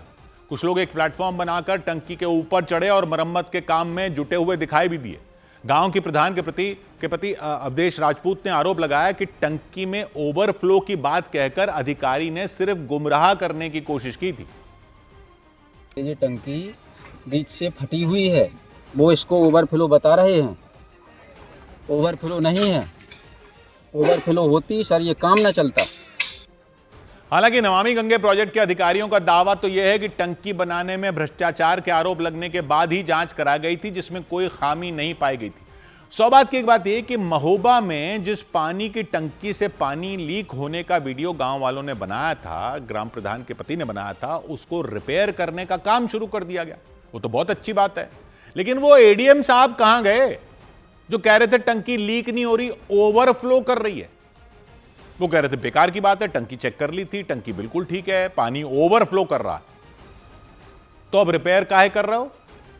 कई जानकार बता रहे थे ये वाली टंकियां घर की टंकी की तरह ओवरफ्लो कर ही नहीं सकती, क्योंकि इनमें ऐसा नहीं होता कि टंकी ऊपर तक भर गई और पानी नीचे गिर गया, ओवरफ्लो हो गया। इनका डिजाइन ही ऐसा होता है कि टॉप के लेवल से नीचे ही एक पाइप लगा होता है और पानी उस लेवल से ऊपर जा ही नहीं सकता, उस पाइप के जरिए नीचे आ जाता है, ओवरफ्लो नहीं करती। और वो अधिकारी भाई साहब टीवी के कैमरों पर बोल गए कि ओवरफ्लो कर रही है टंकी, लीक नहीं हुई है। पब्लिक को कुछ भी बोलकर निकल जाओ। बाकी अधिकारियों को तो पता होगा ना कि कैसी कहानी सुना रहे थे वो एडीएम। प्राइवेट नौकरी में होते तो अब नौकरी में होते ही नहीं, सरकारी हैं तो कुछ भी बोल सकते हैं। जब जांच में यह निकल आया कि टंकी की रिपेयर करनी है तो उन भाई साहब के बयान की जांच नहीं होगी, उसमें जांच भी क्या होनी? अब तो टंकी की मरम्मत तो करवा दोगे, ऐसे अधिकारियों की मरम्मत कब होगी? 100 बात की एक बात। उधर मुंबई में एक्टर सलमान खान के पिता सलीम खान की तबीयत अचानक बिगड़ गई। सलमान खान के पिता और स्क्रिप्ट राइटर सलीम खान की तबीयत बिगड़ने के बाद उन्हें मुंबई के लीलावती अस्पताल के आईसीयू में भर्ती कराया गया। इसके बाद उन्हें देखने के लिए सलमान खान के साथ परिवार के कई दूसरे सदस्य हॉस्पिटल पहुंचे। सलीम खान को डॉक्टरों की निगरानी में रखा गया है। पंजाब के मोहाली में उस अस्पताल को बम से उड़ाने की धमकी दी गई जिसमें पंजाब के मुख्यमंत्री भगवंत मान भर्ती हैं। इस ईमेल की जानकारी मिलते ही पूरे अस्पताल को छावनी में तब्दील कर दिया गया। वहां सुरक्षा व्यवस्था बढ़ा दी गई और चप्पे चप्पे की तलाशी ली गई। भगवंत मान 2 दिन पहले अस्पताल में भर्ती हुए थे। हरियाणा के परिवहन मंत्री अनिल विज अंबाला में अपने घर में गिर गए और इसकी वजह से उनके दोनों पैरों में फ्रैक्चर हो गया। बताया गया कि संतुलन बिगड़ने से वो बाथरूम में फिसल गए थे। डॉक्टरों ने उन्हें 1 महीने तक आराम करने की सलाह दी। इधर उत्तर प्रदेश की राजधानी लखनऊ में विधानसभा भवन का घेराव करने जा रहे कांग्रेस के कार्यकर्ताओं पर पुलिस ने लाठीचार्ज कर दिया। वहां मनरेगा और बिगड़ती कानून व्यवस्था के मुद्दे को लेकर कांग्रेस के कार्यकर्ताओं ने मार्च निकाला। इस दौरान वो कार्यकर्ता विधानसभा की तरफ से बढ़े, लेकिन वहां विधानसभा के बाहर बैरिकेडिंग कर दी गई और कांग्रेस के कार्यकर्ताओं का रास्ता रोक दिया गया। इस बीच सड़क पर भारी संख्या में तैनात पुलिसकर्मी एक बड़ा सुरक्षा घेरा बनाकर खड़े हो गए। इसके बाद तो वहां धक्का मुक्की शुरू हो गई। झड़प हुई है कांग्रेस कार्यकर्ताओं के साथ, इनको आरएएफ के जवान यहाँ पर रोक रहे हैं। झड़प हुई है, देखिए यहाँ पर, देखिए कोई कार्यकर्ता आगे बढ़ने की कोशिश कर रहे हैं। मैं अपने वीडियो जर्नलिस्ट कमलेश से कहूंगा कि साइड हटें। देखिए यहाँ पे कांग्रेस के कार्यकर्ता अपने हाथों में झंडे पोस्टर लेकर बैरिकेड के ऊपर चढ़ गए। उन्होंने उस दौरान बैरिकेड को गिराने की कोशिश की, तभी कई पुलिसकर्मी भी बैरिकेड के ऊपर चढ़ गए और वो एक एक कार्यकर्ता को खींच कर नीचे उतारते हुए नजर आए। लेकिन उन कार्यकर्ताओं ने झंडे लहराते हुए नारेबाजी शुरू कर दी। कुछ देर में पुलिस के साथ पीएसी और आरएएफ के जवानों ने उन पर लाठीचार्ज कर दिया। इसके बाद तो वो वहां प्रदर्शन कर रहे उन कार्यकर्ताओं का गुस्सा ही फूट पड़ा और वो सड़क पर लेट गए और उन्होंने विधानसभा भवन का घेराव करने की कोशिश की। कांग्रेस ने मनरेगा और कानून व्यवस्था समेत कई मुद्दों को लेकर एक रोज पहले ही विधानसभा का घेराव करने का ऐलान किया था। उत्तर प्रदेश में अन्याय, अत्याचार बढ़ता जा रहा है। उत्तर प्रदेश में सरकार सिर्फ इवेंट कर रही है, इवेंट के अलावा कुछ नहीं कर रही है। तो कांग्रेस के ऐलान के बाद ही पुलिस अलर्ट मोड पर आ गई थी। लखनऊ में विधानसभा के बाहर सुरक्षा घेरा तैयार किया गया और कांग्रेस दफ्तर को छावनी में बदल दिया गया। लेकिन प्रदर्शन के दौरान पुलिस, पीएसी और आरएएफ के जवानों के पसीने छूट गए। उन्होंने उन कार्यकर्ताओं को खदेड़ने के लिए उन्हें दौड़ाना शुरू कर दिया और उनमें कुछ कार्यकर्ताओं को हिरासत में ले लिया गया। इसके बाद कांग्रेस के नेताओं ने पुलिस पर महिला कार्यकर्ताओं से बदसलूकी करने का आरोप लगा दिया। हम लोग शांतिपूर्वक धरना करना चाहते थे, प्रदर्शन करना चाहते थे, इन्होंने हमको रोका है। और सबसे बड़ी बात कि महिला पुलिस की इतनी नियुक्ति नहीं जितनी हमारी महिलाओं के साथ अभद्रता इन्होंने किया। आपने यूपी विधानसभा का घेराव करने के लिए सिर्फ लखनऊ ही नहीं बल्कि उत्तर प्रदेश के कई जिलों से बड़ी संख्या में कांग्रेस के कार्यकर्ता वहां पहुंचे थे। हरदोई के रेलवे स्टेशन से लखनऊ जाने के दौरान कांग्रेस से कुछ कार्यकर्ताओं को पुलिस ने वहीं रोक दिया था। इस दौरान पुलिसकर्मी प्लेटफॉर्म पर उन कार्यकर्ताओं के पीछे दौड़ते हुए नजर आए और बताया गया उन्होंने उनमें 8 कार्यकर्ताओं को हिरासत में ले लिया। इधर मध्य प्रदेश के सागर के जिला अस्पताल में मरीजों के बेड पर कुत्ते के सोने के मामले में अस्पताल प्रशासन ने एक्शन ले लिया। अस्पताल प्रशासन ने इस मामले में वहां सुरक्षा मुहैया कराने वाली सुरक्षा एजेंसी और नर्सिंग स्टाफ को एक नोटिस भेजकर जवाब मांगा, क्योंकि एक आवारा कुत्ता जिला अस्पताल के परिसर में घूमने के बाद वार्ड में पहुंचा और वहां खाली बेड पर चढ़कर सो गया और उस बेड के ठीक पास रखे कई बेडों पर मरीज सोते हुए दिखाई दिए। इस दौरान वहां मौजूद किसी व्यक्ति ने इसका वीडियो रिकॉर्ड किया और उसे सोशल मीडिया पर शेयर कर दिया। वीडियो के सामने आने के बाद स्वास्थ्य विभाग में खलबली मच गई।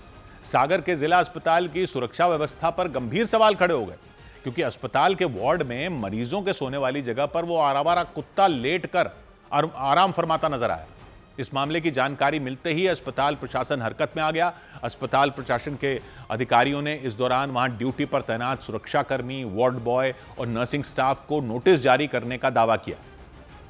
सिक्योरिटी वाली जो एजेंसी है उसको नोटिस जारी कर रहे हैं और जो वहाँ वार्ड बॉय है और नर्सिंग ऑफिसर उनके लिए भी नोटिस जारी कर रहे हैं, जिससे कि भविष्य में इस प्रकार की घटनाएं न हो। अस्पताल में आवारा कुत्ते की मौजूदगी की वजह से संक्रमण फैलने की आशंका जताई गई।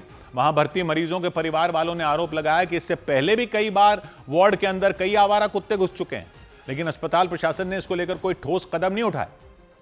उधर मुंबई में प्रधानमंत्री मोदी और फ्रांस के राष्ट्रपति इमैनुअल मैक्रों की मुलाकात हुई। 3 दिन के भारत दौरे पर पहुंचे फ्रांस के राष्ट्रपति इमैनुअल मैक्रों ने मुंबई में प्रधानमंत्री नरेंद्र मोदी से मुलाकात की।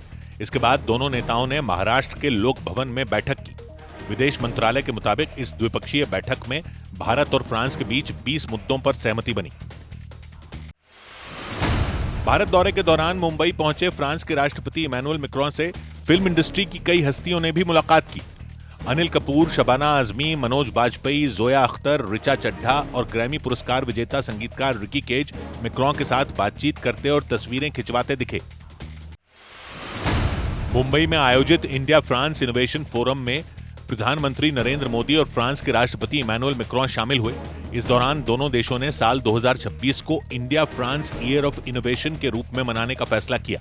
हमें गर्व है कि भारत और फ्रांस मिलकर माउंट एवरेस्ट की ऊंचाइयों तक उड़ान भरने वाला विश्व का एकमात्र हेलीकॉप्टर भारत में बनाएंगे। इधर उत्तर प्रदेश के बहराइच में लोग उस वक्त दंग रह गए जब उन्हें सरकारी स्कूल की हजारों नई किताबें कबाड़ में मिली। बताया गया उन किताबों को एक ट्रक में भरकर उत्तराखंड के काशीपुर भेजा जा रहा था। इस घटना के बाद पुलिस ने उस ट्रक को जब्त कर लिया और डीएम ने जांच के आदेश जारी कर दिए। ट्रक में उन किताबों के 1 या 2 नहीं बल्कि सैकड़ों बंडल नजर आए। उन किताबों पर साफ साफ लिखा था कि उन्हें सरकारी स्कूलों में पढ़ने वाले छात्रों के लिए भेजा गया था और वो इसी साल की किताबें थी, यानी बिल्कुल नई थी। समग्र शिक्षा कक्षा 4 के लिए कला की पाठ्य पुस्तक, और ये निःशुल्क वितरण है 2026-27 की किताबें। और लोगों के आरोपों के मुताबिक उन किताबों को बहराइच की नगर कोतवाली के ARTO रोड पर एक ट्रक में भरा जा रहा था। जब उन्होंने इसके बारे में पूछताछ शुरू की तो ट्रक को आनन फानन में काशीपुर के लिए रवाना कर दिया गया। ट्रक कहाँ की है? ये मुरादाबाद का। ये जो किताबें आई हैं ये कहाँ की हैं? ये काशीपुर लोड जाएंगे। काशीपुर की है। कहाँ से उठाई थी किताबें? हमने उठाई, हम तो यहाँ से उठा रहे, काशीपुर में भेज। लेकिन लोगों की शिकायत पर पुलिस ने ट्रक को पकड़ने के लिए नाकेबंदी कर दी और लखीमपुर हाईवे पर नानपारा के पास उस ट्रक को रोक लिया गया। ट्रक की जांच करने के बाद पुलिस ने उसे कब्जे में ले लिया। वहीं जब यह मामला बहराइच के डीएम के पास पहुंचा तो उन्होंने इसकी जांच के आदेश दे दिए। उचित विधिक कार्रवाई आगे की जाएगी ट्रक के खिलाफ, एवं जहां से वो किताब उन्होंने प्राप्त की वो पूरी चेन इसकी समझी जाएगी कि उनको ये कैसे प्राप्त हुआ। बहराइच के डीएम अक्षय त्रिपाठी ने जांच पूरी होने के बाद इस मामले में आरोपियों के खिलाफ सख्त कार्रवाई किए जाने का भरोसा दिया। उधर उत्तर प्रदेश के मुजफ्फरनगर में एक महिला पर आरोप लगा कि उन्होंने अपने प्रेमी के साथ मिलकर अपने पति की हत्या कर दी। पुलिस के मुताबिक जंगल में खून से लथपथ एक व्यक्ति का शव मिला। इसके बाद जब पुलिस ने इस मामले की जांच की तो शक के आधार पर उनकी पत्नी को हिरासत में लिया गया और उनसे पूछताछ की गई। दावा किया गया कि उन्होंने पूछताछ में अपना जुर्म कबूल कर लिया और इसके बाद पुलिस ने उन्हें और उनके प्रेमी को गिरफ्तार कर लिया। इस मामले की जांच के बाद एक सीसीटीवी वीडियो पुलिस के हाथ लगा। उसमें एक बाइक पर 3 लोग बैठे नजर आए। पुलिस के मुताबिक संदीप नाम के व्यक्ति की हत्या करने के बाद उनकी पत्नी और उनके प्रेमी बताए जा रहे व्यक्ति शव को जंगल में फेंकने जा रहे थे। दावा किया गया कि आरोपी महिला ने पहले संदीप को नींद की गोलियां देकर बेहोश किया, फिर हथौड़े से उनके सिर पर वार कर दिया। जो मृतक है पहले इसको घर में ही नशे की गोलियां दी खाने में, और फिर उसके बाद में जब ये नशे की हालत में था, बेहोशी की हालत में था, तब इस पे हथौड़ी से वार करते हुए इसके सर में वार किए। पुलिस ने दावा किया कि महज 24 घंटे में ही हत्या के दोनों आरोपियों को गिरफ्तार कर लिया गया। पूछताछ में आरोपी महिला ने बताया कि संदीप से शादी होने के कुछ दिन बाद ही उनकी दोस्ती संदीप के एक रिश्तेदार से हो गई थी। एक दिन अचानक संदीप को इस बारे में पता चल गया। इसके बाद उनके बीच झगड़े शुरू हो गए थे। आरोप लगाया गया कि इसीलिए आरोपी महिला ने अपने उस प्रेमी बताए जा रहे व्यक्ति के साथ मिलकर संदीप को मारने की साजिश रची। पुलिस ने हत्या में इस्तेमाल किया गया हथौड़ा और दोनों आरोपियों के खून से सने हुए कपड़े भी बरामद कर लिए। स्विट्जरलैंड के जिनीवा में परमाणु समझौते को लेकर अमेरिका और ईरान के बीच होने वाली दूसरे दौर की बैठक से पहले ही माहौल गर्मा गया। अमेरिका के राष्ट्रपति डोनाल्ड ट्रंप और ईरान के supreme leader Ayatollah Ali Khamenei के बीच जबानी जंग छिड़ गई।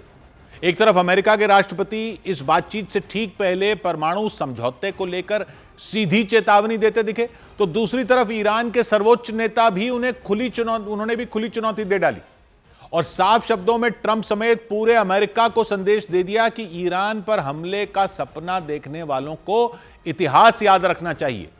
ईरान के मीडिया के मुताबिक आयतुल्लाह अली खामनेई ने अमेरिकी सेना की काबिलियत पर सवाल उठाते हुए हमला बोला।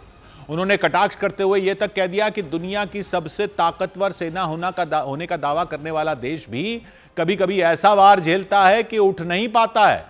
अमेरिका पर आयतुल्लाह अली खामनेई का यह हमला ट्रंप के उस बयान का सीधा जवाब माना गया जिसमें उन्होंने ईरान में रजीम चेंज यानी सत्ता परिवर्तन की बात कही थी।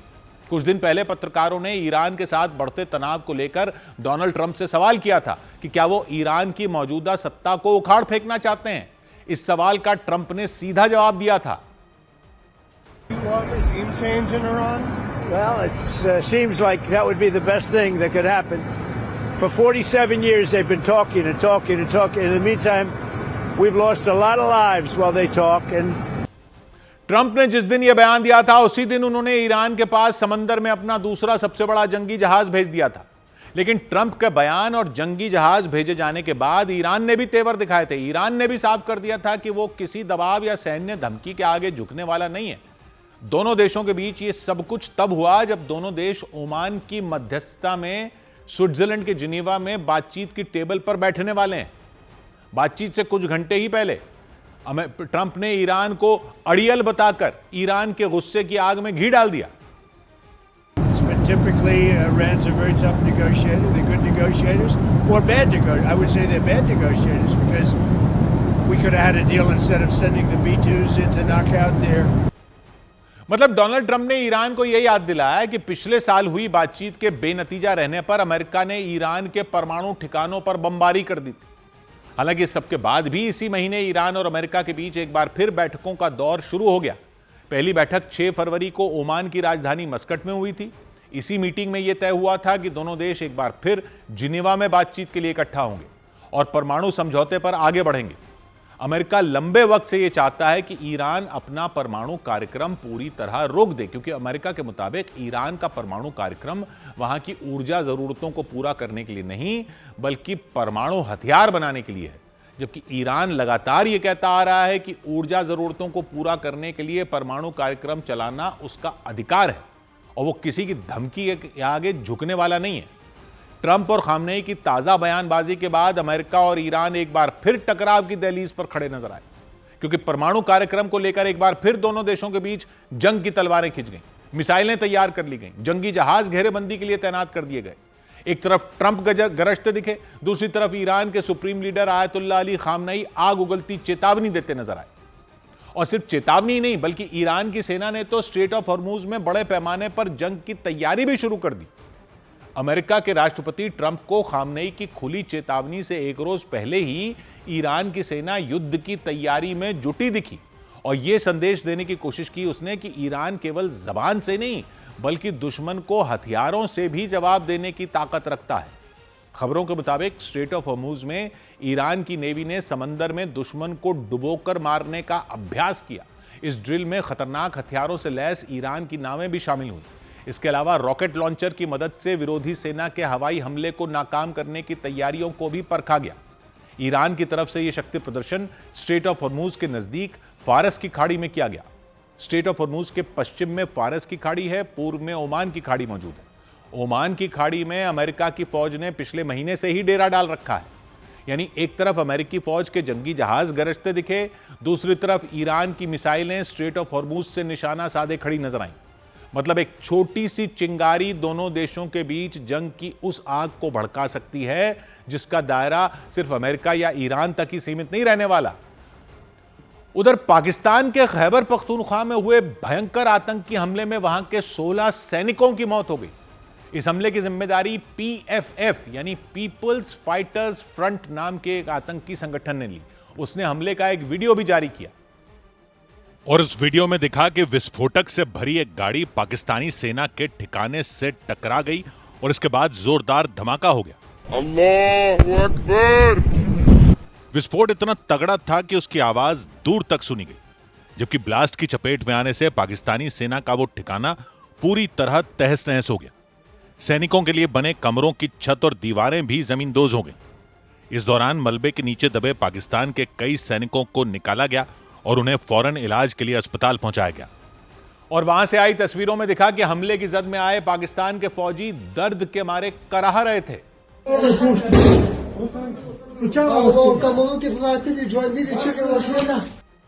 यह आतंकी हमला पाकिस्तान के खैबर पख्तूनख्वा प्रांत में मौजूद बाजौर जिले में किया गया। बाजौर जिले की सीमा अफगानिस्तान से लगती है। वहां अक्सर TTP यानी तहरीक तालिबान पाकिस्तान के आतंकी हमले करते आए हैं, लेकिन इस हमले की जिम्मेदारी PFF यानी पीपल्स फाइटर्स फ्रंट नाम के आतंकी संगठन ने।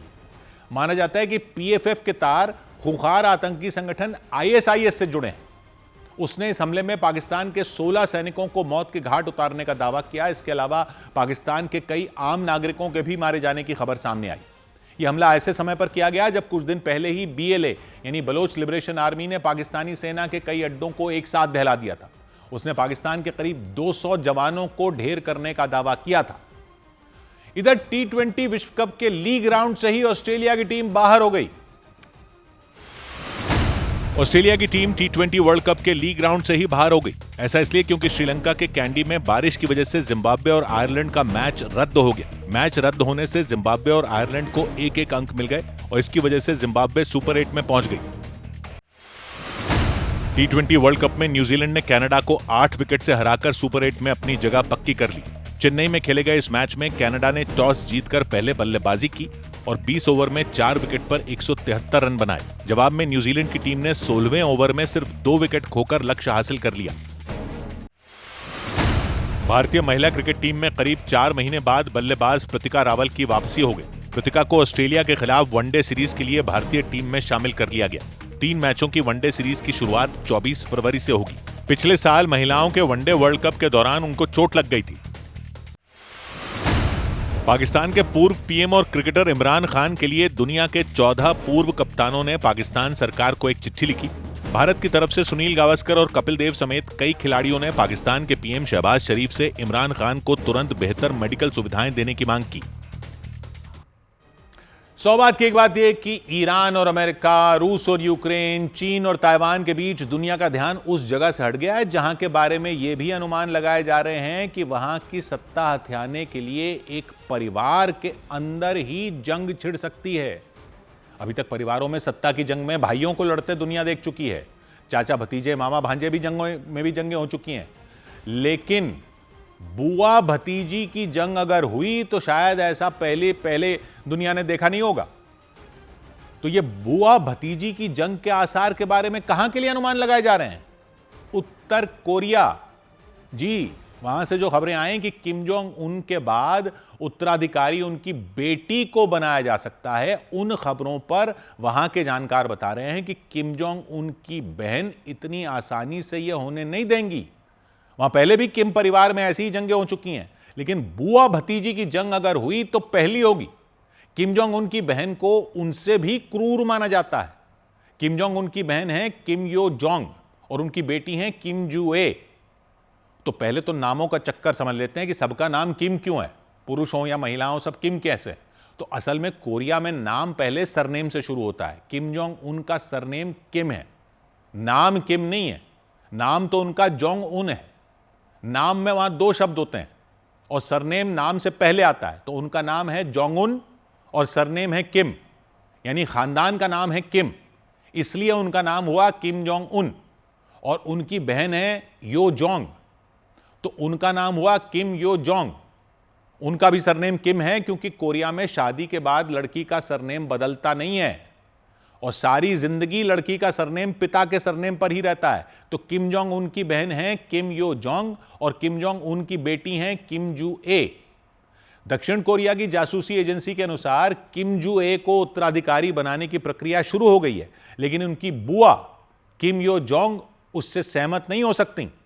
विशेषज्ञों का कहना है कि किम यो जोंग इसकी तैयारी और प्लानिंग करके बैठी थी इतने साल से कि अगर किम जोंग उनकी मौत हो जाती है या वो किसी और वजह से अगर आगे राज करने में असमर्थ हो जाते हैं तो किम यो जोंग सत्ता अपने हाथ में ले लेंगी। किम जोंग उनकी उम्र 42-43 साल बताई जाती है, उनकी बहन की उम्र 38 साल मानी जाती है और बेटी की उम्र सिर्फ 13 साल। तो जानकार मान रहे हैं कि 38 साल की बुआ अपनी 13 साल की भतीजी को उत्तराधिकारी घोषित किया जाना स्वीकार नहीं करेंगी और यह लड़ाई खतरनाक भी हो सकती है क्योंकि इस किम खानदान में पहले भी सत्ता के लिए खूनी लड़ाइयां हो चुकी हैं। माना जाता है कि किम यो जोंग के पास पार्टी और सेना में समर्थन है, जबकि किम जू ए भी उस तरह का समर्थन हासिल अभी नहीं कर पाई हैं क्योंकि वो अभी छोटी हैं। कुछ विशेषज्ञ कहते हैं कि किम यो जोंग बहुत महत्वाकांक्षी भी हैं और क्रूर भी हैं और अगर उन्हें मौका मिला तो वो खुद को उत्तर कोरिया का नेता बनाने के लिए कुछ भी कर सकती हैं, किसी भी हद तक जा सकती हैं। हालांकि कुछ रिपोर्टों में यह भी कहा गया है कि अगर किम जोंग उन किसी वजह से सत्ता से जल्दी हट जाते हैं या सत्ता पर नहीं रह पाते हैं तो पहले किम यो जोंग सत्ता संभाल सकती हैं, फिर बाद में किम जू ए को सत्ता सौंपी जा सकती है क्योंकि वो किम परिवार की हैं और अनुभवी हैं। लेकिन अभी मुख्य अनुमान यह है कि वो अपनी भतीजी किम जू ए से टकराव का रास्ता अपनाने में नहीं हिचकिचाएंगी क्योंकि किम जू ए अभी उम्र में कम है और किम यो जोंग के पास ज्यादा राजनीतिक ताकत है। ये सब अनुमान ही है क्योंकि उत्तर कोरिया के अंदर से असली खबर बाहर आ पाना भी कोई आसान खेल नहीं है। अभी तो ये अटकलें हैं कि उत्तर कोरिया में बड़ा राजनीतिक सम्मेलन होने वाला है जहां किम जोंग उन अपनी बेटी को आधिकारिक उत्तराधिकारी घोषित कर सकते हैं, लेकिन परिवार में पहले भी सत्ता का उत्तराधिकारी बनने को लेकर हत्याएं हो चुकी हैं। इसलिए किम यो जोंग क्या करेंगी यह देखना बाकी है क्योंकि उत्तर कोरिया में किम परिवार का ही राज चलता आ रहा है। दूसरी वर्ल्ड वॉर के बाद 1945 में दुनिया 2 धड़ों में बटी तो कोरिया को भी 2 हिस्सों में बांट दिया गया था। उत्तर का हिस्सा सोवियत संघ के प्रभाव में आया, दक्षिण का हिस्सा अमेरिका के प्रभाव में। 1948 में उत्तर कोरिया को आधिकारिक रूप से democratic people's republic of Korea कहा गया और इसका नेतृत्व किम इल सुंग नाम के नेता ने संभाला। किम इल सुंग एक कम्युनिस्ट नेता थे जो कोरिया पर जापानी शासन के खिलाफ लड़े थे। जापान विश्व युद्ध में हार गया था तो कोरिया जापान के शासन से मुक्त हो गया था और फिर 2 हिस्सों में बंट गया और कम्युनिस्ट नेता किम इल सुंग उत्तर कोरिया के शासक हो गए थे। उन्होंने देश में भूमि सुधार किए, कारखानों को सरकारी नियंत्रण में लिया, एक मजबूत सेना बनाई। 1950 में उत्तर कोरिया ने दक्षिण कोरिया पर हमला कर दिया था ताकि पूरे कोरिया को एकजुट कर सके। यह कोरियाई युद्ध था जो 1953 तक चला। इस युद्ध में लाखों लोग मारे गए, उत्तर कोरिया को भारी नुकसान हुआ। अमेरिका और संयुक्त राष्ट्र ने दक्षिण कोरिया की मदद की थी, जबकि चीन और सोवियत संघ ने उत्तर कोरिया की मदद की थी। युद्ध खत्म होने पर कोई शांति संधि नहीं हुई, सिर्फ एक युद्ध विराम हुआ है, वो भी वही है, युद्ध विराम। और दोनों देशों के बीच एक डीमिलिटराइज्ड जोन बना दिया गया था, यानी एक जमीन की पट्टी दोनों देशों के बीच में, जिसमें दोनों देश सेना नहीं रखते। उसके बाद उत्तर कोरिया दुनिया से अलग थलग होता चला गया। किम इल सुंग ने एक तानाशाही कम्युनिस्ट शासन वाली सरकार चलाई और बस उन्हीं का गुणगान होता था, उन्हें महान नेता बताया जाता था, जैसे अब तक चल रहा है किम जोंग उन के राज में भी। उन्होंने पूरा आत्मनिर्भरता पर जोर दिया कि दुनिया में किसी से वास्ता नहीं रखेंगे, सब कुछ खुद ही करेंगे, सब यहीं बनाएंगे, अपने देश में बनाएंगे। देश कम्युनिस्ट बना रहा, लेकिन उसने सोवियत संघ और चीन से अलग अपनी राह चुनी। 1990 के दशक में सोवियत संघ के गिरने से, जब वो सोवियत संघ टूट गया, तो उत्तर कोरिया की अर्थव्यवस्था बिगड़ गई, उसी पे डिपेंडेंट थी और भयानक अकाल पड़ा जिसमें लाखों लोग मारे गए। ऐसी खबरें छन छन कर बाहर आईं। और उत्तर कोरिया ने क्या रास्ता चुना? उसने परमाणु कार्यक्रम शुरू कर दिया ताकि खुद को मजबूत बना सके। 2006 में उत्तर कोरिया ने पहला परमाणु परीक्षण किया और जब उसके पास अब तो कई परमाणु हथियार हैं। यह कार्यक्रम दुनिया के लिए चिंता का विषय बना हुआ है और इस वजह से उत्तर कोरिया पर कई तरह के प्रतिबंध लगाए हुए हैं दुनिया के कई देशों ने।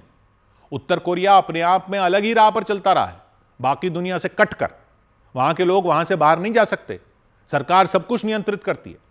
इस उत्तर कोरिया पर किम परिवार का शासन 1948 से है। कोरिया आजाद हो गया था जापान से 1945 में, लेकिन कम्युनिस्ट उत्तर कोरिया की स्थापना की गई 1948 में। किम इल सुंग देश के संस्थापक थे। उन्होंने 1994 तक शासन किया, 48 से 94। उनकी मौत के बाद उन्हें शाश्वत राष्ट्रपति घोषित कर दिया गया था। उनके बेटे किम जोंग इल उनके उत्तराधिकारी बने। उन्हें 1980 से इसके लिए तैयार किया जा रहा था, 1994 में बने, वो 1980 से तैयार किया गया था। किम जोंग इल ने 1994 से 2011 तक शासन किया। उनके कई बच्चे थे, लेकिन उन्होंने अपने बेटे किम जोंग उन को अपना उत्तराधिकारी चुना। यानी ये जो किम जोंग उन अभी राज कर रहे हैं, उनके दादा ने उत्तर कोरिया की स्थापना की थी। अभी पोते का शासन चल रहा है। बीच में 1994 से 2011 तक इनके पिता का शासन था। किम परिवार में कई शाखाएं हैं, लेकिन सत्ता मुख्य शाखा में ही रही अभी तक, मुख्य शाखा में। किम जोंग उन को जब उत्तराधिकारी घोषित किया गया था तो उनको चुनौती मिली थी अपने फूफा जांग सोंग थेक से। जांग सोंग थेक का नाम किम से शुरू नहीं होता था क्योंकि वो किम जोंग उन के फूफा थे, यानी उनके पिता की बहन के पति। तो उनका सरनेम अलग था, जाहिर सी बात है। पिता की बहन का सरनेम तो किम ही था, लेकिन उनकी शादी जांग सरनेम में हुई थी। तो उन्होंने भी चुनौती दी थी कि छोटी उम्र के किम जोंग उन को उत्तराधिकारी कैसे बना दिया। तो 2011 में सत्ता संभालने के बाद 2013 में किम जोंग उन ने अपने फूफा जांग सोंग थेक को भ्रष्टाचार के आरोप में फांसी पर चढ़ा दिया था। फिर 2017 में उनके सौतेले भाई किम जोंग नाम, उनकी मलेशिया में जहर देकर हत्या कर दी गई थी। किम जोंग नाम भी किम जोंग उन के शासन को चुनौती दे रहे थे। वो भी रहस्यमयी परिस्थितियों में उनके रास्ते से हट गए थे। किम जोंग उन 2011 से नेता बने हुए हैं उत्तर कोरिया के। वो अपने रास्ते से कई लोगों को हटा चुके हैं। उनकी पत्नी है री सोल जू। ध्यान दिया आपने, पत्नी का नाम किम से नहीं शुरू होता, क्योंकि पत्नी का सरनेम उनके पिता के सरनेम वाला ही होता है, शादी के बाद बदलता नहीं है। तो पत्नी है री सोल जू, और वैसे तो उनका एक बेटा भी है, लेकिन वो पब्लिक में दिखता नहीं है। उनकी बेटी किम जू ए लगभग 13 साल की है, जो 2022 से पब्लिक में दिख रही है। मिसाइल परीक्षणों में दिखती है, कई सरकारी बैठकों में अब किम जोंग उन के साथ दिख जाती है। दक्षिण कोरिया की जासूसी एजेंसी का मानना है कि किम जोंग उन उसे ही उत्तराधिकारी बनाने की तैयारी कर रहे हैं, लेकिन किम जोंग उन की बहन किम यो जोंग बहुत प्रभावशाली हैं। वो 38 साल की हैं, पार्टी की सेंट्रल कमेटी में ऊंचे पद पर हैं और भाई की मदद करती हैं। 2018 के ओलंपिक खेलों में उनका बड़ा रोल रहा। उस वक्त उन्होंने उत्तर कोरिया की कूटनीति संभाली थी। फिर 2020 में जब किम जोंग उन की सेहत खराब रहने की अटकलें लग रही थी, तो उन्हें ही वहां दूसरा सबसे ताकतवर व्यक्ति माना जाता था। इसीलिए अटकलें हैं कि भतीजी को उत्तराधिकारी घोषित होने को वो आसानी से तो स्वीकार नहीं करने वाली। 100 बात की एक बात।